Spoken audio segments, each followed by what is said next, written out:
Hello again. My name is Tara McGitz and I'm an attorney with the law offices of Drinkwater and Goldstein. We're going to be talking today about a story which has been in the news frequently lately with regards to Venus Williams and the fatal motor vehicle accident that she was involved in on June 9th of this year in Palm Beach Gardens, Florida. All of the initial story dealt with what the other driver had indicated with regards to the accident, which found that Venus Williams was at fault. Without viewing video footage or the black box information, the police department in Palm Beach Gardens, Florida, determined that Venus was at fault because the driver of the other motor vehicle indicated that Venus had been speeding and had driven through a red light. Around July 7th, so approximately 1 month after the accident itself, local and national news stations and websites started to post video footage of the accident from the community where Venus lived, which outlined and showed how the accident had in fact happened. Let's take a look at the video.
As a result of the review of the video footage, the police department released a statement whereby they indicated that Williams legally entered an intersection but was cut off by another car, setting off a chain of events that later resulted, seconds later, in a fatal crash with a third vehicle.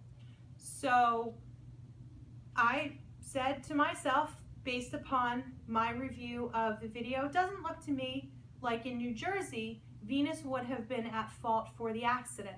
So I asked our certified civil trial attorney, Benjamin Goldstein, for his thoughts on the matter, and he agreed with me.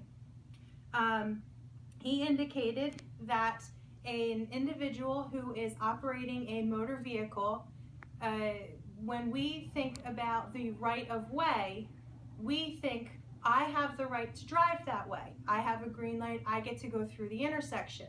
And while that is true in most instances, it's true in the sense of which party is supposed to yield to a right of way rather than which person has in fact the right of way. Because there are circumstances in which a person who normally would have the right of way has to yield that right of way due to traffic conditions. If heavy traffic is in front of you, even if you have the right of way, you don't have the ability to travel past that traffic. You have to pay attention to the traffic that is around you. And that really is what happened here. The driver of the vehicle made an unfortunate assumption that Venus's vehicle was going to stay in its position in the middle of the intersection and not attempt to move forward. That was an unreasonable assumption and one that ultimately and unfortunately led to the accident in question. In New Jersey, it talks about this specific issue in at least 2 areas. There is a statute with regards to the right of way at an intersection, and there's also a model civil jury charge when a civil case has been filed for a motor vehicle accident where there has been an injury. And it says that a driver proceeding into or through an intersection with a green light does not have an unqualified right to proceed. He or she is obligated to exercise reasonable care, which includes making reasonable observations for traffic traveling on an intersection street. And so that plays into, in New Jersey, we follow the modified comparative negligence scheme. And what that means is that if a judge or a jury were to determine that the fault of the plaintiff were to be in excess of 50%, in New Jersey, the plaintiff would receive no recovery because they are more at fault than the defendant is at fault, which is not the case in every single state, but that's the state of things in New Jersey.